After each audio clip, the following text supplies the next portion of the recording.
થાય કે ચામુંડામાં ભગવતી બેઠી છે, લાગા ભગતને એને વાતું કરે છે. બસ તમે બધા ભાગશાળી છો.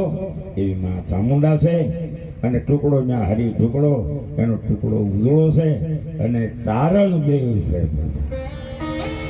બધું થયું છે અને આ તો આજે શક્તિ છે. એટલે મેં ગામ તાચક ગામ તમારો શ્રદ્ધા વિશ્વાસ કાંઈ ટકાવી રાખજો ને કહેજો કે હે માં, હે ચામુંડા, હે ભગવતી, હે લાખા ભગત દેવ માં, અમારો શ્રદ્ધા, અમારો વિશ્વાસ મારી એને ટકાવી રાખજો. મારી શ્રદ્ધા, હે માં, અમારો વિશ્વાસ ટકાવી રાખજો. બસ એટલી કૃપા કરજે મારી. અમારો વિશ્વાસ તોડતી નહીં, અમારી શ્રદ્ધા તોડતી નહીં. અને અમારી કાંઈ ભૂલ થઈ ગઈ, જે કાંઈ હોય, માં કાંઈ માગતી નથી, ભાવનાની ભૂખી છે.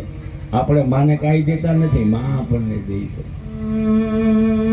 બાકી તો માં સિવાય દુનિયા એક જન્મ દેનારી માં અને કુળની દેવી, કળ દેવી માં, કુળ વધારાની. જ્યારે જ્યારે દેવતાઓ મુંજાણા ત્યારે માં જ આવી છે, બાપ ક્યાંય આવ્યો જ નહીં. એવી માં એટલે એ શ્રદ્ધાને વિશ્વાસ છે